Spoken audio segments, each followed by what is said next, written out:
This is Going Under. Anesthesia Answered with Dr. Brian Schmutzler. I'm Vahid Sadrzadeh. We're brought to you by the Butterfly Network. All right, I'm going to let you in on something that's completely changed the way I practice. I've been using butterfly probes for years. It's a portable ultrasound that plugs right into my compatible smartphone or tablet, so I can start scanning at the bedside in seconds. If you use the older version, or even if you're new to the handheld ultrasound game, let me tell you why this new IQ3 is a game changer and really impressive. First off, having an ultrasound that literally fits in my pocket means I can move faster, whether it's vascular access, procedural guidance, or just getting real-time insights from my patients. And the tech in this tiny device is pretty incredible. Biplane imaging lets me see short and long axis simultaneously, which is huge for procedural guidance and honestly a great tool for learners. The new needle out of plane preset even shifts the scan plane digitally so I can see the needle tip sooner, which makes a real difference when precision matters.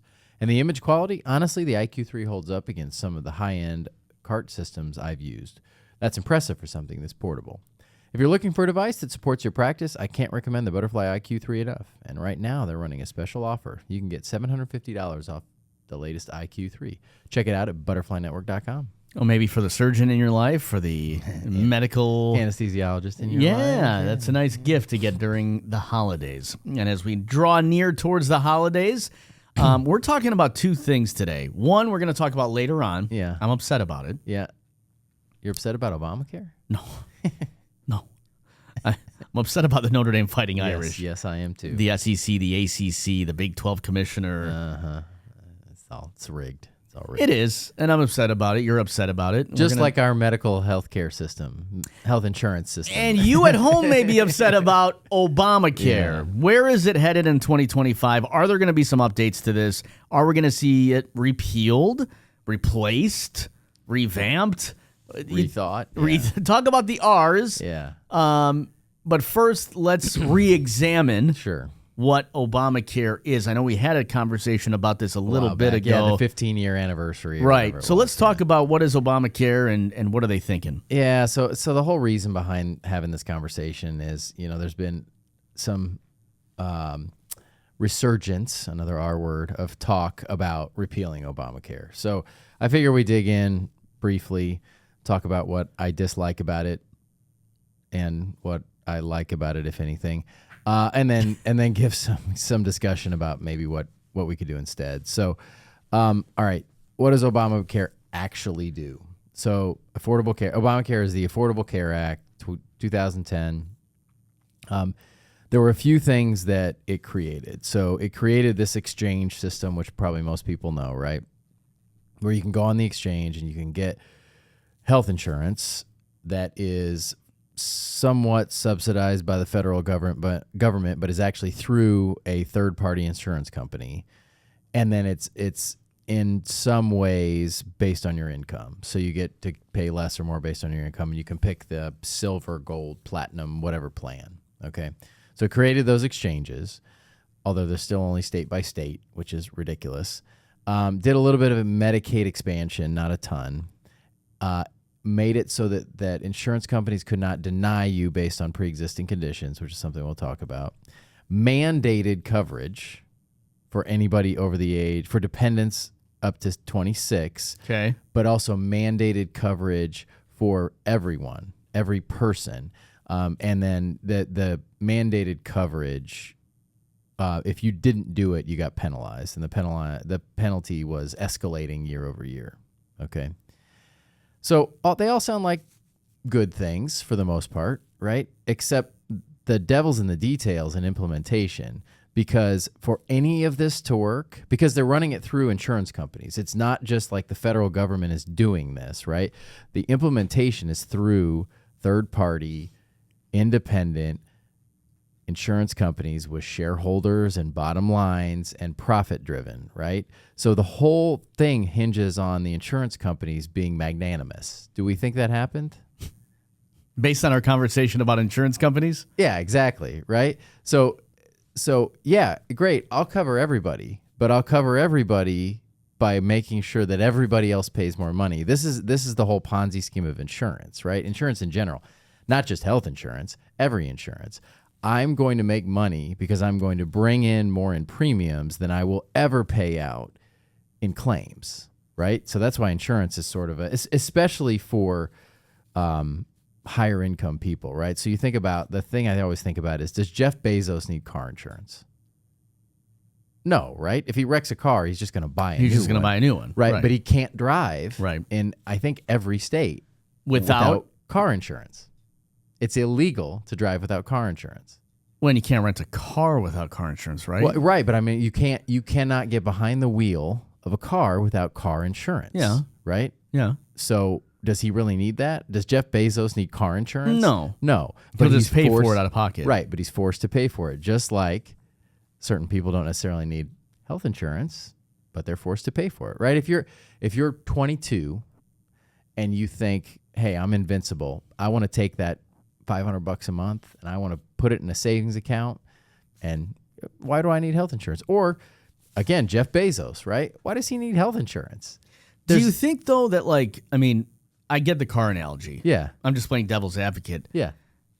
Generally speaking, you need health insurance, right? I mean, how many people pay out of pocket for every procedure? A lot. Really? Yeah, well, before Obamacare they did, right? I mean, if you're independently wealthy, Right.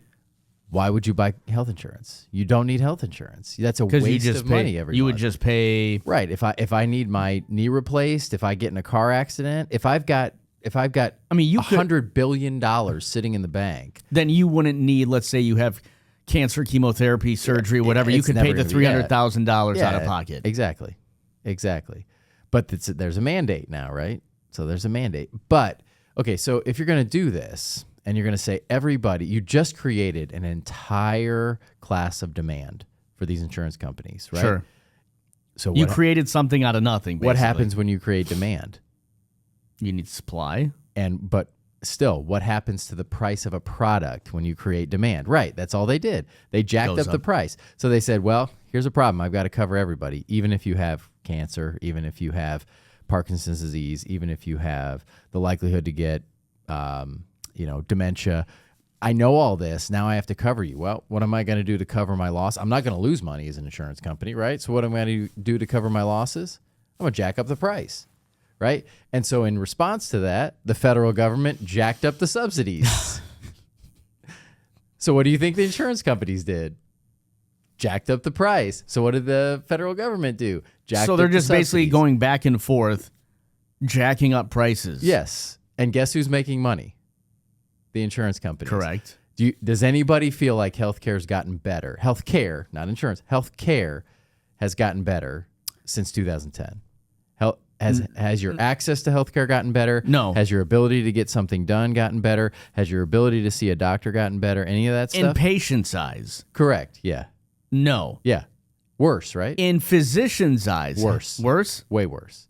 So prior authorizations the denial rate of prior authorizations has gone way up. The reimbursement rates have gone down. So look at that. The insurance companies are charging more money and paying less. Who could imagine that a multi-billion-dollar company whose main goal is profits would increase profits? So, okay, I have a general question to ask you. yeah. And this is, honestly, having this conversation, I feel like it could be its own podcast, to be honest. And Okay. maybe we should make it its own podcast Okay. before the end of the year, and maybe Yeah. a good lead into 2026. Yeah. You have chosen a path, but you're also kind of an entrepreneur when it comes to your livelihood, Sure. right? Like Yeah. you've gone down multiple pathways Yeah. of, hey, like here's how to keep the doors open in this industry, Right. but in different avenues. Different ways, yeah. Not everybody is doing that. Sure. Is 2026 still a good year to become a doctor? Depends what specialty you're going into. So if you're going into a specialty that's going to get replaced by AI, which some probably will, no, it's not a good time. If you're going into a specialty where you are hands-on, you're doing things that are procedure-based. I mean, maybe AI at some point with robots will get there, but right now, if you're a surgeon, if you're an ER doc, if you're an anesthesiologist, if you're anybody who does procedures, you're probably fine. And the reason I ask that question is because with so many limitations, with so many things changing in things that you can't control. 100%. Yep. You can't control what insurance companies are doing, Right. what Obamacare is doing, right? Correct. So, and I asked that kind of in the context of you become a doctor to treat patients, Yep. to cure disease, to research disease. Yep. Not to deal with insurance companies. 1980 was a different time. Yeah. Oh, yeah. Becoming a doctor was sexy, right? I mean, I'm saying that in terms of like, Yeah. you had full control Over everything. Yeah, exactly. And you wrote a note on a piece of paper and you sent it into the insurance company. You were the CEO of your own thing. Well, and if you sent it to an insurance company, they paid what you asked them to pay. 2025 and 2026 is way different. Way different. Yep. So what is the impetus? What is, yes, you care about disease. Yes, you care about treating patients. Yes, you care about that. But ultimately, is it a different game? Is it a different business? Oh, it's 100%. It's different from when I started in practice 10, 12 years ago. I mean, it's different even since then. And so what is beneficial about being in medicine, aside from the gratification that you get from helping people, okay? Which is, do not go into medicine to make money. Like that, just there. Some people do. If your sole some goal, people do. If your sole goal is to make money, go do something else, right? Go do trading, stock trading, or day trading, or investment banking. Go do something else, because you will hate every minute of your life if all you care about is money. So you have to care about actually treating patients and what you do. That has to be the core of why you do it. Yes. And or if you're in the science end of things, you care about the science, that sort of stuff, right? Okay, so that out of the way. Medicine will always provide a very solid income, right? And we were just talking earlier, like my most listened to, most watched podcast was about how much the anesthesiologists make, where I don't tell you how much I make. Right. But yeah, so you're always going to make a very good living in medicine, okay? But not a good enough living that you want to spend 40 years with dealing with all the headaches, right? You don't want to go into medicine unless you actually care about patients. Now, guys who went into medicine in 1990, it's a lot different than it is now. And so if you look at the statistics, and I think we talked about this before, 92% of every dollar that goes into the healthcare system goes not to a clinician. Right. Goes to an administrator or a insurance company or a hospital or something like that. It does not go to the people who actually treat the patients, which is insane. So if you're coming out of school right now and you're looking at your options. Yeah. Hey, I've got Marshfield, Wisconsin. Yeah. I've got Mayo Clinic. Yeah. I've got, whatever general around the corner. I've got this institution. I've got this hospital. Yeah. You want to take the one with the bigger signing bonus and or the one with the salary that is, because that's going to be your main source of income, right? It's going to be the salary. Right. So I mean, in general, the amount of money that you're going to make is not going to be factors of 10 different, right? So if you look at it, you're going to be within probably 10 or 15% no matter where you go. There's going to be some differences based on call complexity. There's going to be some differences based on rural versus urban, time that off, sort of stuff. Yeah, right. But it's not going to be a fundamental difference. So you want to go where your practice is going to be the best, right? Where you have where you're getting people through the door, or you're getting patients. Whatever's important to you, right? If what's important to you is working as hard as possible and making as much money as possible, pick that job. If what's important to you is having the most time with the patients as possible, pick that job, right? There, it's out there, right? If you don't care about location, pick the job that fits what you want the best, right? Most of us end up in a location because we care about location, and then you pick the best job within that location. So I believe next week is our last podcast before the end of the year. Correct, yeah. Let's talk about this. Okay. Because I think this is a good topic. How to pick your job? Yeah. Well, I mean, it's 2026, right? I mean, you're going into a new year. Is this the right path? Yeah, if you're just trying to decide. So it's interesting, though, that you're saying that about choice and we should talk about that, but Obamacare certainly is not making it easier. No, and so the other thing I want to talk about is the fundamental difference between health care and health insurance.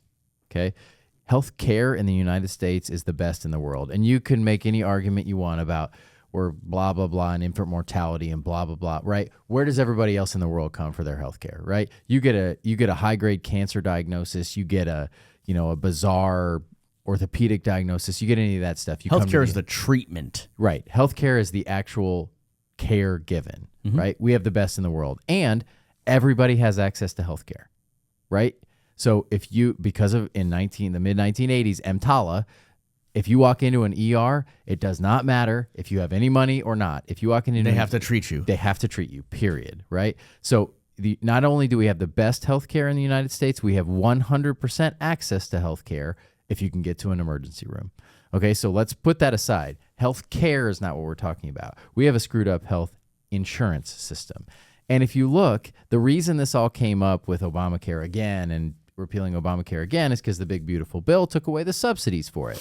The Affordable Care Act, that is the opposite of affordable, had to have a bunch of subsidies, even though it's expensive. Even though the independent CB, whatever it is, said, "Oh yeah, you're going to save $1 trillion over 10 years," and blah blah blah. It's all bull. That's untrue. 100% untrue. It's like 1984 Orwellian backwards speak, right? Where you say the thing that it's the opposite of to make people think that it's good. I'm going to speak from experience here. Yeah. I'm a business owner. Yeah. Guess what's expensive? Health insurance. Yes. Yeah. Uh-huh. And Obamacare is one of the most expensive. Yep. Sure is. Yeah. And it doesn't really give you that many options. It's not good insurance. I'm not saying I have it. Right. That was an option. Right. And I'm telling you, it is more expensive. Yep. Doesn't provide the same coverage plan. Right. And it's not as flexible. And many physicians and clinicians don't take it. They don't take the so they decide they choose to decide not to take that on. Those Obamacare plans, right? So again, you can keep your doctor. That's why. Right. You'll have more access. You'll have cheaper insurance. That's not true. All of it is the exact opposite, which is what anybody who had any knowledge about business in healthcare said in 2010 when it passed. This is going to inflate costs, decrease quality of insurance. But the main point in doing this was to help insurance companies. Well, so the main point was that it was sold as we are going to improve access to health care and health insurance. Has it done that? No, it's done the opposite. But most of the Congress and most of the political class in general is bought and paid for by the billions of dollars in the insurance industry. So yeah, was it? Yeah, 100%. So it was definitely given to insurance agents or insurance companies. And then on top of that, what happened, and it's brilliant by the insurance companies, but bad for all the rest of us, is they started creating vertical integration. So they took all this extra money they had. They didn't just sit on it or give it to their shareholders. They put it back into buying things. So now United Healthcare owns all of the means of production from start to finish. Cigna owns all of the means of production from start to finish. Blue Cross Blue Shield, right? So they own the pharmacies, they own the urgent cares, they own, I think some of them even own hospitals now. They own the PBMs. So it's like taking Banana Republic brand, slapping a Kirkland sign on it and putting it at Costco? Well, no, it's not that. It's okay, so it's But you understood the analogy. Yeah, absolutely, but it's not just that. It is also the Banana Republic saying, okay, well, I'm going to own the land that Costco's built on. I'm going to own the Costco building. I'm going to own the company that builds the building. I'm also going to own the cash registers and the companies that make the cash registers. So they are pulling money out at every set of means of production. And when you do that, you have no competition, and then you have no reason to decrease cost. You just keep increasing costs because what are you going to do? You don't have any choice. Right. So I don't understand. There's a whole bunch of things that we could do here. But so number one, you can dissociate insurance from your job, right? There's no reason to have health insurance associated with your job. Once you pay for an insurance plan, you ought to be able to get that insurance plan. Doesn't matter if you should be at a workplace or not. Right. Yep. So you start at age 18. Whenever you get off your should be there like a discount if you work at a certain place? Well, no, and you have the insurance, or no, your employer can choose to cover any percentage of that insurance plan. Right. So that's what employers do now. That's why your health insurance doesn't cost the same as an Obamacare plan, right? It's not $3,000 a month because they're covering that it. you're in your that's part of your benefits. Your employer covers a portion of the cost. So it's still a $3,000 plan. You might just only be paying $1,000 a month because your employer is paying $2,000 a month. Okay. So again, you should be able to take that plan anywhere. Now the cost is going to change because if your employer's not paying for it, but as soon as you turn 18 or 26 or whatever, you get a plan, you ought to keep that plan. Right? If we're going to keep health insurance, it also should be portable across states, which the health insurers hate. Right? The insurance companies don't want that. They want lack of competition in the state because that allows them to drive up cost.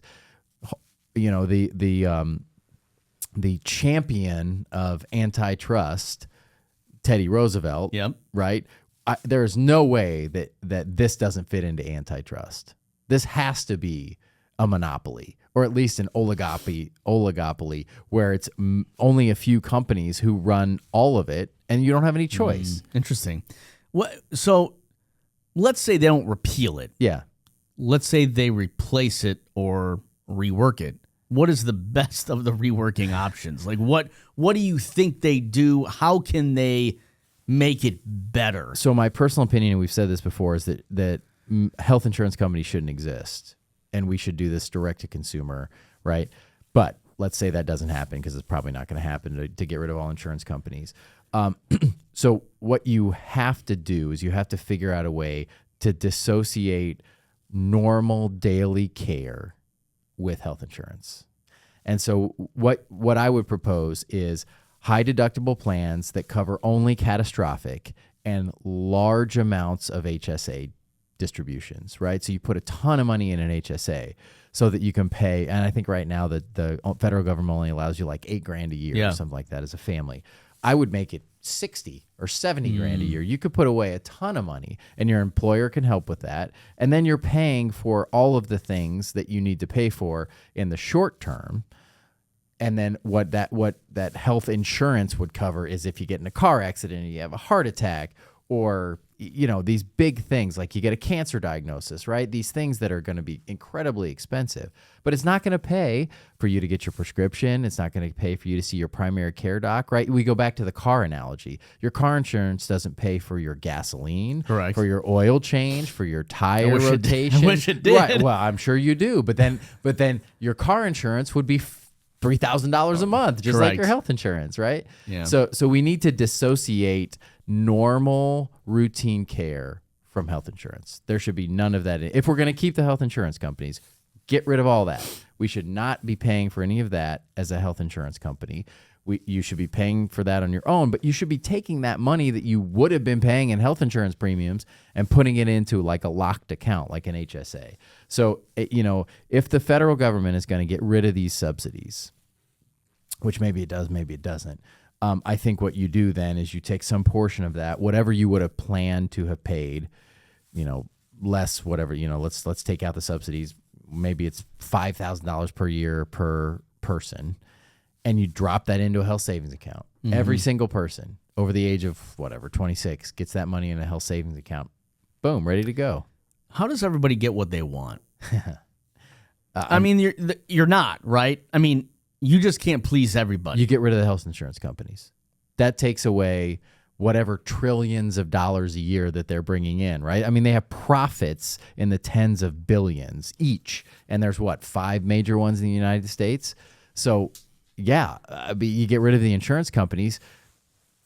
Everybody except the insurance companies gets what they want, and I don't really care what the So then who makes the kind of pricing, right? Health insurance companies go away. Yeah, why would you need pricing? Pricing is just like anything else in an open market, right? You don't need somebody to tell you how much it costs to get a total knee done. Right. What is the cost? It's the market cost of whatever. Market cost, right. And I should walk in and I should say, oh, hey, Dr. CN, you're going to do my total knee for $10,000, as opposed to Dr., and I'm making up a name, Dr. Smith, he wants to charge me $30.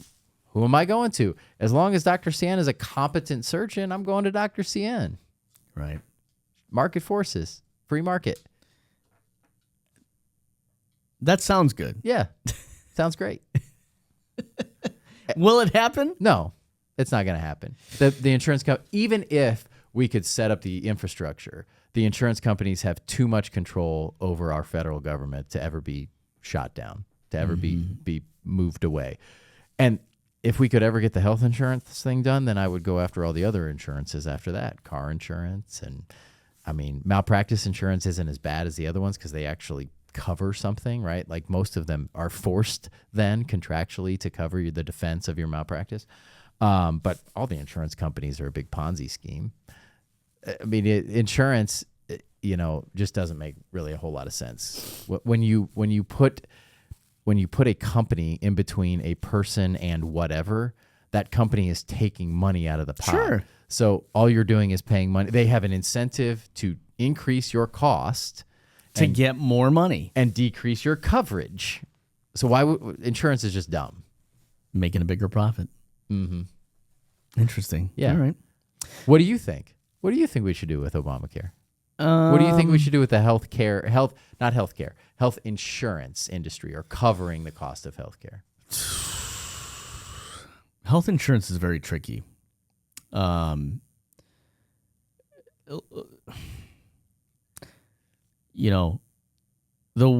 90, I mean, how many people can really afford it? Let's just go down to that mark, right? And let's go back to the basic, right? Is health insurance a privilege or is it a necessity? Health care is a necessity. Health insurance is not. So I go back to Bezos. Does Jeff Bezos need health insurance? No. Correct. You should be able to choose your health care. Oh gosh, yeah.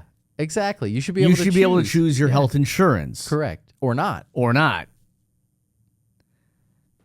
And maybe I turn this to another question on you. For the people who can't afford health care without health insurance, what do? Well, they go and they set up a payment plan and get covered by it. So here's almost like buying a car. Exactly. Right. What do people who can't afford car insurance do, or what any other insurance, right? But everybody seems to buy a car. Everybody has a car, right? So here's the other thing that I would propose, and this one will be incredibly controversial. But can't wait. So if an insurance company denies whatever claim, surgery or medicine or whatever, denies any claim, a health insurance company denies any claim, and that patient has a bad outcome because they chose not to do it or not to buy it because they couldn't afford it, that health insurance company should be tortuously liable, right? So just like medical malpractice, they should be liable for that, number one. Number two, if it was clearly known that that patient absolutely needed that and there's a way to prove it, they should be criminally liable for that. I think it, you asked me what my opinion was. Yeah. I think it should be a choice, right? I mean, it should be a choice of somebody if they wanted insurance. Yeah, but how do you think we fix healthcare? Health insurance, sorry. I don't know if we can fix healthcare. I don't know if we can. I don't know if we can. It's a big question. It is. Health insurance should be a scam. Sorry. It is. Health insurance and coverage and care should be the choice of the individual. Yep. Okay. Okay. That's what I believe inherently. Yeah. Is if there's going to be health insurance companies, it should be in the hands of the person who wants it or denies it. Yeah. Period. Yeah. I shouldn't have to be penalized because I didn't buy it. Because I didn't buy it. Right. It should be just like everything else. If I don't want a car, I'm not penalized for not buying a car. But you're penalized for not buying car insurance if you have a car. In true. fact, you can't even drive without auto insurance. Do I believe in universal health care? I believe that everybody should be able to get health care if they want it or need it. If they need it, yes, not if they want it. Correct. Because you can make the argument that somebody who wants a purely doesn't need nose it. job Doesn't need it. Right? I'm not going to pay for somebody's nose Somebody job. who needs health care. Yes. So urgent and emergent situations, yep. And even primary care, if you have something that could lead to a much Correct. bigger, yes, you should be able to get care. You should be able to get it.